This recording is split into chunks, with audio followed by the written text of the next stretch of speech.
மூன்று ராஜாக்கள் திருநாளுக்கு பின்வரும் 5ஆம் ஞாயிற்றுக்கிழமைக்கான பிரசங்கம். கொடூரமாக உபாதிக்கும் நரக வேதனைகளின் பேரில் அச்சிஸ்டர் அல்போன்ஸ் மரி லிகோரியா நிகழ்த்திய தியான பிரசங்கம். முந்த தகரைகளை சேர்த்து அவைகளை சுட்டெரிக்கும்படி கட்டுகளாக கட்டுங்கள்.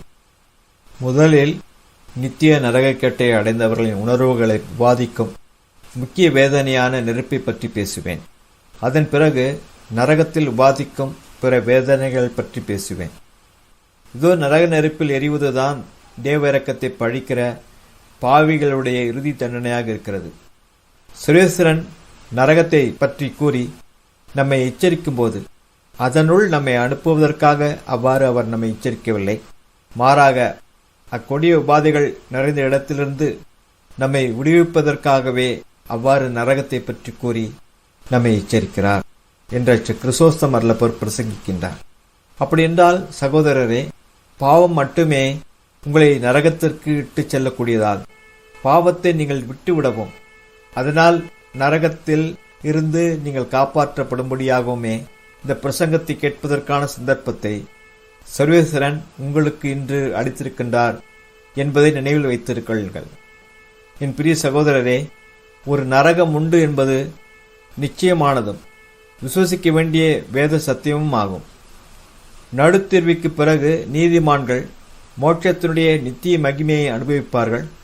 பாவிகளோ அவர்களுக்காக நரகத்தில் ஆயத்தம் செய்யப்பட்டிருக்கும் நித்திய துப்புரவு தண்டனைக்கு தீர்ப்பிடப்படுவார்கள். இவர்கள் நித்திய ஆக்கினைக்கும் நீதிமான்களோ நித்திய ஜீவித்திற்கும் போவார்கள் என்று ஆண்டவர் துள்ளம்பற்றினார் என்பதை சுசேஷத்தில் வாசிக்கிறோம். நரகம் எதையெல்லாம் கொண்டிருக்கிறது என்பதை பற்றி நாம் ஆராய்ந்து பார்ப்போமாக. நரகத்தை ஆக்கினை ஸ்தலம் என்று பணக்கார போசன பிரியன் அழைப்பதை சுசேஷத்தில் வாசிக்கிறோம். நரகம் என்பது துன்புறும் ஸ்தலமாயிருக்கிறது. இங்கு நிர்பாக்கிய பாவிகளுடைய உணர்வுகள் மற்றும் வல்லமைகள் ஒவ்வொன்றுக்கும் அதற்கேற்ப சரியான உபத்திரவத்தின் ஆக்கினை இருக்கும். இந்த ஆக்கினைகள் ஒவ்வொரு பாவிக்கும் அவனவன் விலக்கப்பட்ட பாவகரமான இன்பங்களில் எவ்வளவு அதிகமாக ஈடுபட்டிருந்தானோ அவ்வளவுக்கு அதிகமாக அதிகரிக்கும். எவ்வளவுக்கு அவள் தன்னை மகிமைப்படுத்தி செல்வ செருக்கில் இருந்தாளோ அவ்வளவுக்கு வேதனை அளிக்கும் துக்கத்தையும் அவளுக்கு அழியுங்கள் என்று காட்சி ஆகமத்தில் வாசிக்கிறோம். சர்வேஸ்வரனை மனநோகச் செய்யும் போது பாவியானவன் 2 தீமைகளை செய்கிறான். முதலில் அவன் தன்னை நிச்சயத்திற்கும் பாக்கியமான அந்தஸ்தில் வைக்கக்கூடிய உன்னத நன்மையானவரான சர்வேஸ்வரனை புறக்கணிக்கிறான். இரண்டாவதாக ஆத்துமத்திற்கு உண்மையிலேயே எந்த சந்தோஷத்தையும் அளிக்க இயலாத சிருஷ்டிகளை அவன் தேடிச் செல்கிறான். இவ்விதமான நிந்தையால் தம்மை நோகச் செய்கிற மனிதர்களை பற்றி ஆண்டவர் தாமே எரேமியாஸ் தீர்க்கதரிசி மூலமாக முறையிடுகிறார். நமது பிரஜைகள் 2 பொல்லாப்புகளை செய்தார்கள். ஜீவ ஜலத்தின் ஊற்றாகிய நம்மை கை நெகிழ்ந்தார்கள். தண்ணீரை நிறுத்த அறியாத வெடிப்பு நிறைந்த துறவுகளையும் தங்களுக்கு வெட்டி கொண்டார்கள் என்று எரேமியாஸ் ஆகமத்தில் வாசிக்கிறோம். அப்படியெனில் உலகில் ஜீவிக்கும் போது மனிதன் தன் புறமுதுகை சர்வேஸ்வரனுக்கு காண்பிப்பதால் நரகத்தில் சர்வேஸ்வரனை இழந்ததினால் ஏற்படுகிற வேதனையால் கொடூரமாக உபத்திரப்படுவான். சர்வேஸ்வரனை விட்டுவிட்டு சிருஷ்டிகள் பேரில் நம்பிக்கை வைத்து செல்வதன் மூலம் சர்வேஸ்வரனை நோகச் செய்ததால் பாவியானவன் அதே சிருஷ்டிகளால் முக்கியமாக நெருப்பினால் நீதியின் பிரகாரம் நரகத்தில் பாதிக்கப்படுவான். துன்மார்க்கனுடைய தண்டனை அக்கினியும் புழுக்களுமே என்று சர்வபிரசங்கி ஆகமத்தில் வாசிக்கிறோம். நெருப்பு, மனசாட்சியின் உறுத்தல் ஆகிய 2 முக்கியமான ஆக்கினைகள் மூலமாக சர்வேஸ்வரன் தீயவர்களின் சரீரத்தை தண்டித்து பழி வாங்குகின்றார்.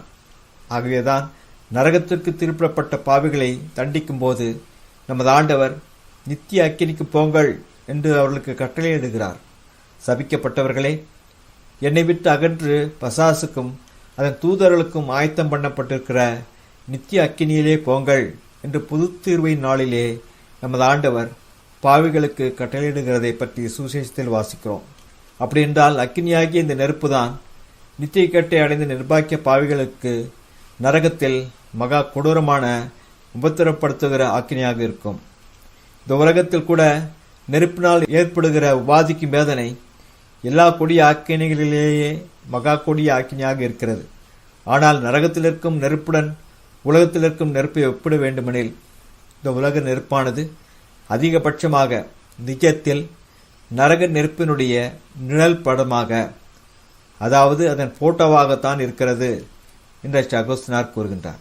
நரக நெருப்பு உலக நெருப்பை விட எவ்வளவு வெகுவாக அதை கடந்து அதிகரித்திருக்கிறது என்றால், நெருப்பானது நெருப்பு என்று வரையப்பட்டிருக்கிற ஒரு ஓவியத்தை விட எவ்வளவாக நிஜமாக அதிக கொடூரமாக நம்மை உபத்திரவப்படுத்துகிறதோ அவ்வளவு அதிகமாக நம்மை உபத்திரவப்படுத்தும் என்று சான்சலம் கூறுகின்றார். நரக நெருப்பு ஏற்படுத்துகிற உபாதிக்கு வேதனையானது நம் உலக நெருப்பை விட மாபெரும் அதிகமான அளவில் நமக்கு உபாதிக்கும் வேதனை அளிக்கும். ஏனெனில் பூமியில் இருக்கிற நெருப்பானது மனித பயன்பாட்டிற்காக சர்வேஸ்வரனால் உண்டாக்கப்பட்டது. ஆனால் பாவிகளுக்கு துப்புரவு தண்டனையாக இருக்க வேண்டும் என்கிற நோக்கத்திற்காகவே சர்வேஸ்வரன் நரக நெருப்பை உண்டாக்கினார். ஆகவேதான் தெர்த்துல்லியன் என்பவர் சர்வேஸ்வரன் நரக நெருப்பை தமது நீதியை செயல்படுத்தக்கூடிய தம்முடைய நீதித்துறையின் அதிபராக ஒரு அமைச்சராக ஏற்படுத்தியிருக்கிறார் என்று கூறுகின்றார். பாவியை பழிவாங்கும் இந்த நரக அக்கினியை சர்வேஸ்வரனுடைய தேவ சாபமானது எப்போதும் உயிரோட்டம் உள்ளதாக இருக்கும்படி செய்கிறது. நமது கோபாக்கினி மூண்டு கொண்டது என்று எரேமியா சாகமத்தில் இதை பற்றிய வாசிக்கிறோம். ஐசுவரியவானும் மரித்து நரகத்தில் புதைக்கப்பட்டான் என்பதை சுசேஷத்தில் வாசிக்கிறோம். நித்திய தண்டனைக்கு தீர்ப்பிடப்பட்ட நிர்பாக்கிய பாவிகள் நரகத்தில் புதைக்கப்படுகிறார்கள்.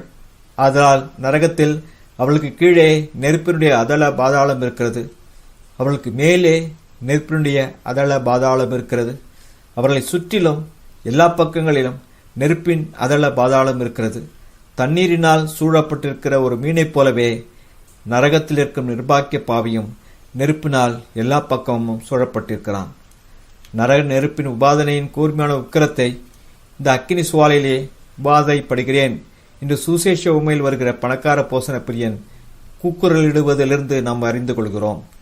மற்ற எந்த உபத்திரவத்தை பற்றியும் முறையிடாமல் அக்கினி சுவாலையில் உபாதைப்படுவதை பற்றி அவன் கூக்குரலிடுவதன் மூலமாக நாம் அறிந்து கொள்கிறோம். இசாயாஸ் தீர்க்கதரிசி அக்கினியின் ஆவினாலே பாவிகளுடைய குற்றத்தை தண்டிப்பார் என்று கூறுகின்றார். ஆண்டவர் சியோன் ஸ்திரீகளின் அசுத்தங்களை உக்கிரத்தின் ஆவியால் சுத்திகரிப்பார் என்று இசாயாஸ் ஆகமத்தில் வாசிக்கிறோம். உக்கிரத்தின் ஆவி என்பது அக்கினியாகிற நெருப்பினுடைய தூய வஸ்துவாயிருக்கிறது. எல்லா வஸ்துக்களுடைய ஆவிகளும் அவை எளிய மூலிகைகள் அல்லது மலர்கள் ஆகியவற்றிலிருந்து எடுக்கப்பட்டவையாக இருந்த போதிலும் எல்லாவற்றையும் ஊடுருவி செல்லக்கூடியவையாக எலும்புகள் வரை ஊடுருவக்கூடியனவாயிருக்கின்றன. இத்தகைய குணாதிசயத்தையே நரக நெருப்பும் கொண்டிருக்கிறது. நரக அக்கினியினுடைய தீவிரமான செயல்பாடு எவ்வளவு மகா பெரியதாயிருக்கிறது என்றால், அதிலிருந்து வெளிப்படுகிற ஒரு தீப்பொறியானது வெண்கலத்தினாலான ஒரு மாபெரும் மலையையே உருக்குவதற்கு போதுமானதாயிருக்கிறது. ஒரு சமயம் நித்திய கட்டை அடைந்த ஒரு நிர்பாக்கிய பாவி ஒரு துறவிக்கு தோன்றி அதன் கரத்தை ஒரு தண்ணீர் பாத்திரத்தினுள் வைத்தது. அதே சமயம் அந்த துறவி வெண்கலத்தினாலான ஒரு மெழுகுதிரி நிலைச்சட்டத்தை அதனுள் வைத்தார். உடனே க்ஷண நேரத்திலேயே இந்த நிலைச்சட்டம் முழுவதுமாக கரைந்து போனது. இந்த நரக நெருப்பானது நித்திய இக்கட்டில் இருப்பவர்களை வெளியரங்கமாக மட்டுமல்லாமல் உள்ளரங்கமாகவும் உபத்திரவப்படுத்தும் ஆக்கினியாக இருக்கும்.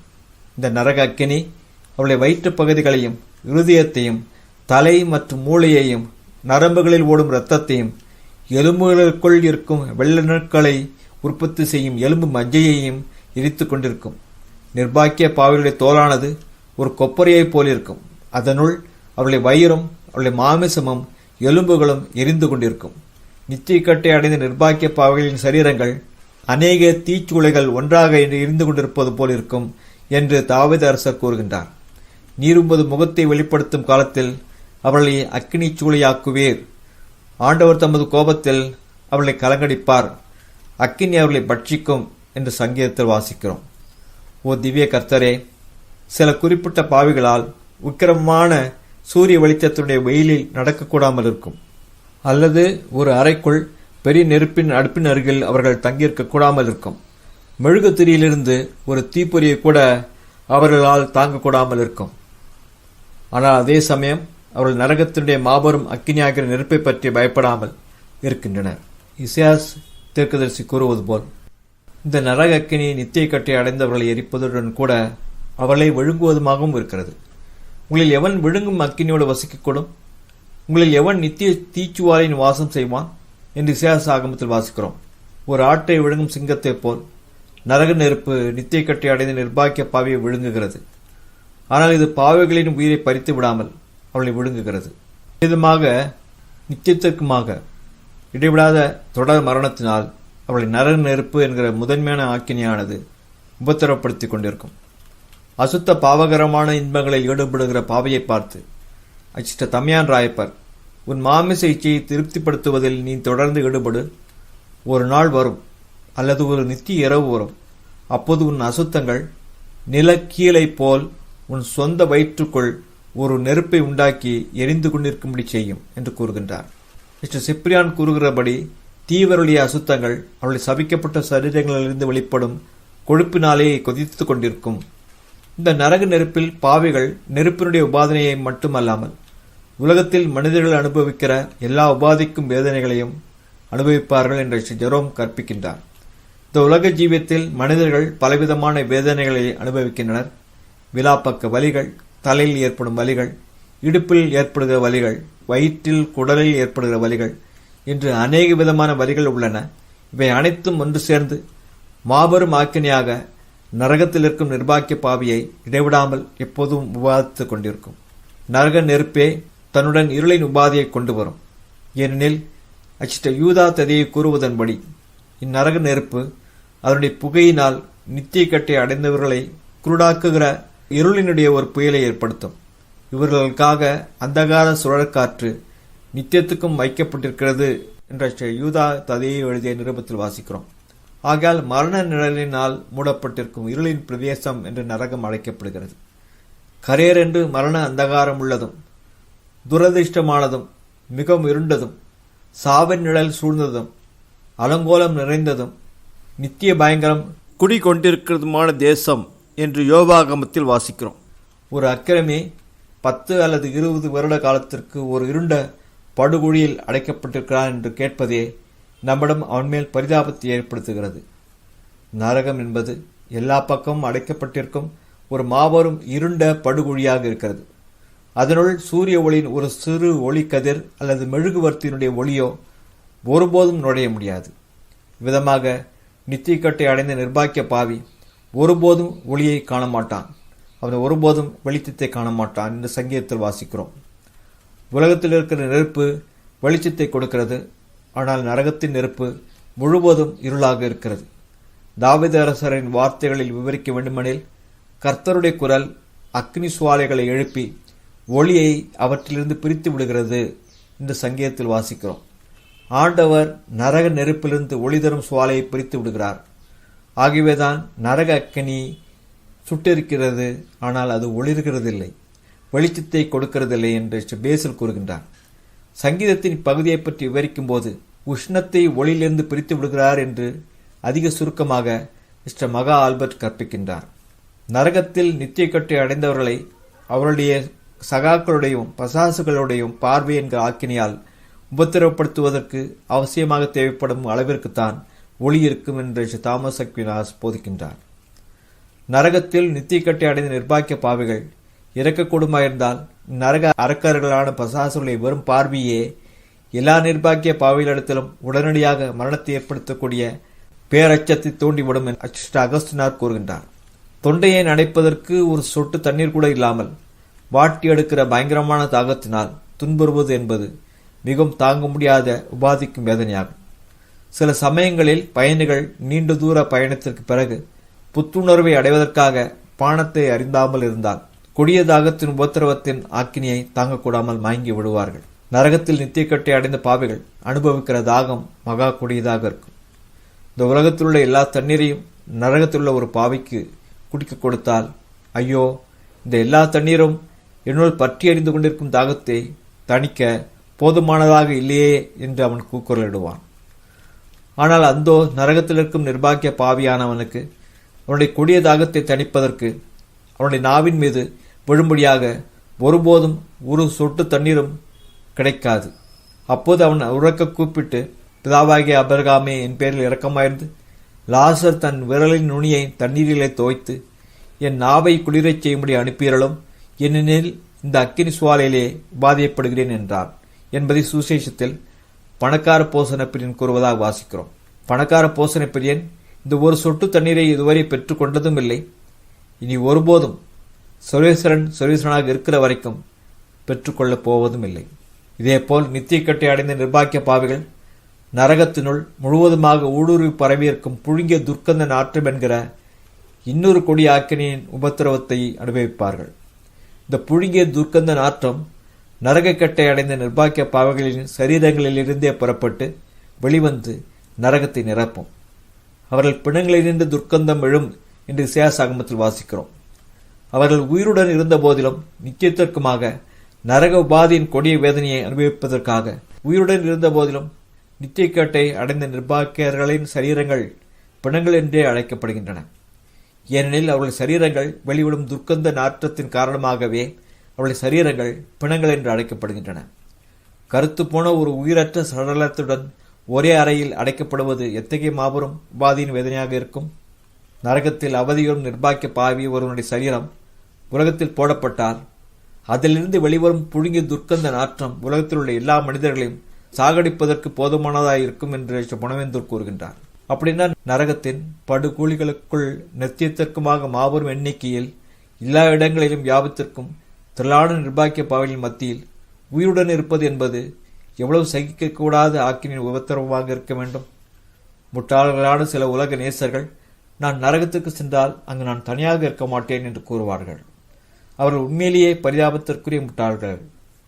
நரகத்தில் உன் சகாக்களின் எண்ணிக்கை எவ்வளவு அதிகமாக இருக்கிறதோ அவ்வளவு அதிகமாக உன் தாங்க முடியாத கொடிய ஆக்கினைகள் அதிகரிக்கும் என்பதை நீ காண்கிறது இல்லையா? நரகத்தில் நித்தியக்கட்டின் நிர்பாக்கிய பாவலின் சமூக கூட்டம் கொடிய துயரத்தை அதிகரிப்பதற்கான காரணமாகவே இருக்கும். அது ஒருபோதும் அக்கொடிய துயரத்தை குறைக்காது என்று தாமஸ் அக்வினாஸ் கூறுகின்றார். நிர்பாக்கியர்களின் சமூக கூட்டம் அவருடைய துயரத்தை பெரிதாக்குகிறது. ஏனெனில் ஒவ்வொரு நிர்பாக்கியனும் மற்ற எல்லா நிர்பாக்கியர்களுடைய உபத்திரவ துன்பத்தினுடைய காரணமாக இருக்கிறார். ஆகிய நிர்பாக்கியர்களின் எண்ணிக்கை எவ்வளவு அதிகமாக இருக்கிறதோ அவ்வளவு அதிகமாக அவர்கள் ஒருவருக்கொருவர் ஆக்கினின் உபத்திரவத்தினால் துன்புறுத்துவார்கள். அந்த பிரஜைகள் அக்கனி காட்டாலான சாம்பலாகும் நெருப்பில் போடப்பட்டு எரிந்து போகும் உள் சுமைகளாகவும் இருப்பர் என்று இசாஸ்திற்கு ஆகமத்தில் வாசிக்கிறோம்.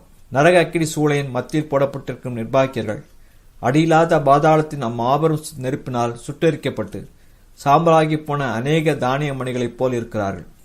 மேலும் அவர்கள் ஒன்றுக்கொன்று காய்த்து ஏற்படுத்தக்கூடிய அநேக முட்கள் ஒரு சேர கட்டப்பட்டிருப்பதைப் போல் இருக்கின்றனர். அவர்கள் சக நிர்பாக்கியரிடமிருந்து வெளியேறும் துர்க்கந்த நாற்றத்தினால் ஏற்படும் ஆக்கினியினால் மட்டுமல்லாமல் அவர்களின் அலறல்கள் மற்றும் சகிக்க முடியாத புலம்பல்களாலும் உபத்திரப்படுகின்றனர். பெரிதும் சோர்வடைந்த ஒரு மனிதன் ஆர்வத்துடன் தூங்க ஆசைக்கும் சமயத்தில் அருகில் நோயாளியினுடைய முனகல்களும் பெருமூச்சுகளும் நாய்கள் குறைக்கிற சப்தமும் குழந்தையின் அலறல் சத்தமும் அவனுக்கு எத்தகைய வேதனை அளிப்பதாக இருக்கும். ஆனால் அந்தோ நரகத்தில் பாவிகள் கட்டாயமாக இடைவிடாமல் சக பாவிகளுடைய புலம்பல்களையும் ஊழலிடுகிற சத்தங்களையும் ஒரு இரவு மட்டுமல்லாமல் 1000 இரவுகள் மட்டுமல்லாமல் நித்தியத்திற்காக ஒரு சிறு ஷட நேர இடைவெளி கூட இல்லாமல் கேட்டுக்கொண்டிருக்க வேண்டும். மேலும் நரகத்தில் நிர்பாக்கியர்கள் அவர்கள் அடைக்கப்பட்டிருக்கிற குறுகலான இடத்தினுடைய ஆக்கினாலும் உபத்திரப்பட வேண்டும். நரகத்தினுடைய அடைப்பட்ட இருண்ட படுகொடியானது பெரிதாய் இருக்கிற போதிலும் நித்தியக்கட்டை அடைந்த கோடிக்கணக்கான நிர்பாக்கிய பாவிகளுக்கு அது மிக சிறியதாயும் குறுகியதாயும் இருக்கும். நரகத்தில் நிர்பாக்கியர்கள் ஒன்றில் மேல் ஒன்றாக அடுக்கப்படும் ஆடுகளைப் போல் அடுக்கப்பட்டு குவியல்களாக குவிக்கப்படுவார்கள். கொல்லப்போகிற ஆடுகளைப் போல் அவர்கள் பாதாளத்தில் கடத்தப்பட்டு இருக்கிறார்கள் என்று சங்கீதத்தில் இதை பற்றி வாசிக்கிறோம். வேதாகமத்திலிருந்து நரகத்தில் இருக்கும் நிர்பாக்கியர்கள் மது ஆலையில் மிதிக்கப்படும் திராட்சை பழங்களைப் போல் சர்வேஸ்வரனுடைய விக்கிரம கோபத்தின் பழி வாங்குவதலினால் நசுக்கப்படுவார்கள் என்று அறிந்து கொள்கிறோம். அவரே சர்வ வல்லமையுள்ள சர்வேஸ்வரனுடைய விக்கிரம கோபமாகிய மதுவின் ஆலையை மிதிக்கிறார் என்று காட்சியாகமத்தில் வாசிக்கிறோம். இத்தகைய மிதித்தலினால் ஏற்படுகிற அழுத்தத்திலிருந்து அசையாமல் இருக்கிறதனுடைய ஆக்கினியின் உபத்திரவம் ஏற்படுகிறது. அவர்கள் பாறை போல் ஸ்தம்பித்து நிற்க கடவர் என்று யாத்திராகமத்தில் வாசிக்கிறோம். பொது தேர்வைக்கு பிறகு நரகத்தில் எந்த நிலைமையில் நரகத்தில் நிர்பாக்கியர்கள் விழுகின்றனரோ, அதாவது பக்கவாட்டிலோ அல்லது மல்லாந்த நிலையிலோ அல்லது தலைகீழாகவோ எந்த நிலையில் விழுகின்றனரோ அதே நிலைமையில் ஒரு காலையோ கையையோ விரலையோ அசைக்க இயலாத நிலைமையிலேயே சர்வீஸ்வரனாக இருக்கிற வரை நித்தியத்திற்குமாக அவர்கள் அப்படி இருக்க வேண்டும். ஒரு வார்த்தையில் கூற வேண்டுமெனில் உலகில் உள்ள எல்லா உபாதிக்கும் வேதனைகளும் எவ்வளவு மகா பெரியனவாய் இருப்பினும் அவையெல்லாம் நித்திய கட்டை அடைந்தவர்களை ஆக்கினை உபத்திரவங்களுடைய ஒரு அற்பமான நிழலாகத்தான் இருக்கின்றன என்று ஸ்ரீ கிறிஸ்தோஸ்தமர் லப்பர் கூறுகின்றார். நித்திய கட்டை அடைந்த நிர்பாக்கிய பாவிகள் அவருடைய சகல சரீர உணர்வுகளிலும் ஆக்கினியை அனுபவிப்பார்கள். அவருடைய ஆத்மங்களின் சகல சத்தங்களிலும் கூட ஆக்கினியை அனுபவிப்பார்கள். அவருடைய நினைவாற்றலானது அவருடைய ஆத்மங்களை ரட்சித்துக் கொள்வதற்காக சர்வீசரிடமிருந்து அவர்கள் பெற்றுக்கொண்ட வருடங்கள் மற்றும் அக்காலத்தில் அவருடைய நித்தியக்கட்டிற்காகவே அயராமல் உழைத்து வீணடித்த காலத்தை பற்றி ஞாபகத்தினால் ஆக்கினியை அனுபவித்து உபத்திரப்படுத்தப்படும். மேலும் சர்வீசரிடமிருந்து பெற்ற அநேக தேவ வரப்பிரசாதங்கள் தேவ ஒளிகள் ஆகியவற்றை வீணாக்கியதை பற்றி ஞாபகமும் அவளுடைய நினைவாற்றலை ஆக்கினிக்கு உட்படுத்தி உபத்திரப்படுத்தும். அவளுடைய புத்தி அவளுடைய ஆத்மங்களை இழந்து போனதால் மாபெரும் சந்தோஷத்தையும் மோட்சத்தையும் சர்வீசனையும் இலக்கு நீட்டியதை பற்றி அறிவினால் ஆக்கினிக்கு உட்பட்டு உபத்திரப்படும். இந்த இழப்பு ஈடு செய்ய முடியாத இழப்பு என்பதை பற்றி அறிவினாலும் அவளுடைய புத்தி உபத்திரப்படும். அவளுடைய சித்தம் என்கிற மனது அவர்கள் எதை கேட்டாலும் அல்லது ஆசித்தாலும் அது அவர்களுக்கு மறுக்கப்படும் என்பதை காண்பதனால் ஆக்கினியை அனுபவிக்கும். பாவிகளின் அபேட்சை கெடும் என்று சங்கீதத்தில் வாசிக்கிறோம். அவர்கள் ஆசிக்கிற எதுவும் அவர்களுக்கு கிடைக்காது. அவருடைய மனதிற்கு முரண்பாடான எல்லாவற்றினாலும் அவர்கள் நித்தியத்திற்குமாக கட்டாயமாக துன்புற வேண்டியிருக்கும். இக்கொடிய ஆக்கினைகளின் உபத்திரவங்களிலிருந்து விடுதலை அடைந்து சமாதானத்தை கண்டடைய ஆசிப்பார்கள். ஆனால் அவர்கள் இந்த ஆக்கினைகளில் கட்டாயமாக நித்திய காலத்திற்குமாக தங்கியிருக்க வேண்டும். அவர்கள் ஒருபோதும் சமாதானத்தை அனுபவிக்க மாட்டார்கள். ஒருவேளை அவர்கள் சில சமயங்களில் சில ஆறுதலை அடையக்கூடுமா அல்லது குறைந்தபட்சமாக அவ்வப்போது ஒரு சிறு இளைப்பாற்றி அடையக்கூடுமா? அதற்கு இல்லை என்று சிப்ரியான் கூறுகின்றார். அதிலிருந்து நிவாரணமும் இல்லை, அதிலிருந்து குணமடையவும் போவதில்லை. நம்பிக்கை இழப்பினால் ஏற்படும் மனக்கசப்பை விட அதிக கடினமான உபாதையின் வேதனை ஏற்படும் என்று சிப்ரியான் கூறுகின்றார். இவ்வுலகத்தில் நாம் அனுபவிக்கிற துன்பங்கள் எவ்வளவு கொடியதாயிருப்பினும் அவற்றிலிருந்து எப்போதும் ஒரு சில நிவாரணமும் ஓய்விற்கான இடைவெளியும் இருக்கும். ஆனால் நித்திய கட்டை அடைந்த நிர்பாக்கிய பாவி நரக நெருப்பின் குழியினுள் எப்போதும் ஆக்கினையில் எப்போதும் அழுகையில் ஒரு சிறு ஷட நேர இளைப்பாற்றும் இல்லாமல் கட்டாயமாக நித்திய காலத்திற்குமாக தங்கியிருக்க வேண்டும். ஆனால் ஒருவேளை இவருடைய துன்பங்கள் மேல் யாராவது பரிதாபம் கொள்வார்களா? அவர்கள் இவ்வளவாக அதிக கொடூரமாக உபத்திரப்படும் போது பசாசுகள் இடைவிடாமல் தொடர்ந்து அவர்கள் எந்த பாவங்களுக்காக ஆக்கினைகளை அனுபவிக்கின்றனரோ அந்த பாவங்களாலேயே அவர்களை கண்டிக்கும். பசாசுகள் அவர்களை பார்த்து துன்புறு, எரிந்து கொண்டு நம்பிக்கை இழப்பினால் ஏற்படுகிற கொடிய மனக்கசப்புடன் நித்தியத்திற்குமாக உயிருடன் இரு, உன்னுடைய இந்த கேட்டிற்கு நீ மட்டும்தான் காரணம் என்று கூறும். அச்சிஷ்டவர்களும் மகாபரிசுத்த தேவமாதாவும் இரக்கங்களின் பிதாவான சர்வேஸ்வரனும் இவருடைய துயரங்கள் மேல் பரிதாபம் கொள்ள மாட்டார்களா? இல்லை.